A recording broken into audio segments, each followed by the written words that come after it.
এক রহস্যময় রাত, এক বিপদগ্রস্ত পিতা এবং এক অলৌকিক শক্তির সম্মুখীন জিনেদের রাজ্য। আজ আপনাদের শোনাবো বড়পীর আব্দুল কাদের জিলানী রহমাতুল্লাহ আলাই ও এক বিপদগ্রস্ত পিতার কন্যার রুদ্ধশ্বাস গল্প। একদা বড়পীর আব্দুল কাদের জিলানী রহমাতুল্লাহ আলাই তার বাড়ির উঠানে বসেছিলেন। ঠিক সেই সময় তার একজন মুরিদ দৌড়ে আসেন এবং বড়পীরকে সালাম দিয়ে কান্না ভেজা কণ্ঠে বলে, হে গাউসুল আজম, আমি বরবাদ হয়ে গিয়েছি। আব্দুল কাদের জিলানী রহমাতুল্লাহ আলাই তাকে জিজ্ঞাসা করলেন, কেন, তোমার কি হয়েছে? জবাবে তার মুরিদ বলল, হে গাউসুল আজম, আমার ইজ্জতের জানাজা হয়ে গিয়েছে, আমি বরবাদ হয়ে গিয়েছি, আমি শেষ হয়ে গিয়েছি। হুজুর গো, আমার একটি কন্যা সন্তান আছে, সে খুবই সুন্দরী। আমি তাকে আমার ঘরে রেখে লেখাপড়া করিয়েছি। আজ পর্যন্ত আমি তাকে কোনো কাজে ঘরের বাহিরে যেতে দেইনি। হে গাউসুল আজম, আমি শেষ হয়ে গিয়েছি। আমার কন্যাকে অপহরণ করেছে কোনো এক অজানা শক্তি। নিজেকে সান্ত্বনা দিতে আমি আমার প্রতিবেশীদের কাছে খোঁজ নিয়েছি, আমার আত্মীয় স্বজনদেরও কাছে খোঁজ নিয়েছি, কিন্তু কোথাও আমার কন্যাকে খুঁজে পাইনি। হে গাউসুল আজম, আমি আমার কন্যাকে ফিরে পেতে চাই, তাকে আমি জীবিত অবস্থায় পেতে চাই। বড়পীর ধীর স্থিরভাবে বসে আছেন, চোখ বন্ধ, গভীর চিন্তায় নিমগ্ন। বড়পীর আব্দুল কাদের জিলানী রহমাতুল্লাহ আলাইহি বলল, শান্ত হও বৎস, তোমার কন্যা ফিরে আসবে, পুরো সম্মানের সাথে ফিরে আসবে। বড়পীর আব্দুল কাদের জিলানী রহমাতুল্লাহ আলাইহি চোখ বন্ধ করে ধ্যানে বসলেন, আর কিছুক্ষণ পর চোখ খুলে বললেন, তুমি তোমার হৃদয়কে শান্ত করো, তুমি তোমার কন্যাকে ফিরে পাবে, পুরো ইজ্জতের সাথেই ফিরে পাবে। অতঃপর বড়পীর আব্দুল কাদের জিলানী রহমাতুল্লাহ আলাইহি একটি জঙ্গলের কথা বললেন।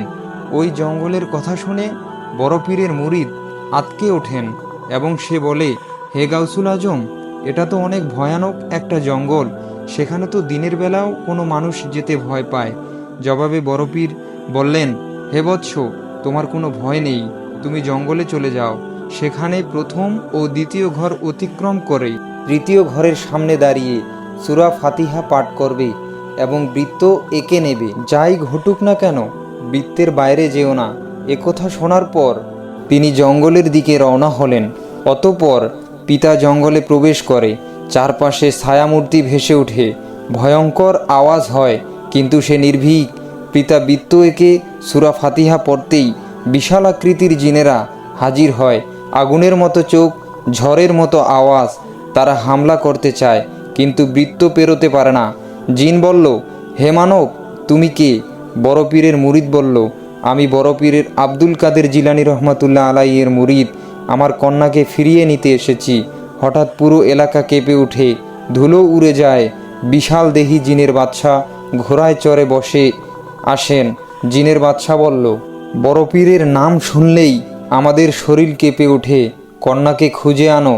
তারা দুনিয়ার আনাচে কানাচে, সমুদ্রের নিচে, মাটির গভীরে, জঙ্গলের মরুভূমিতে বড়পীরের মুরিদের কন্যাটিকে খুঁজতে লাগলো। অবশেষে কন্যাকে অপহরণকারী জিনকে ধরে আনা হয়। সে কাঁপছে আর ক্ষমা চাইছে। জিনের বাদশা বলল, ওই বেয়াদব, বড়পীরের মুরিদের কন্যাকে উঠিয়ে নিয়ে এসেছিস?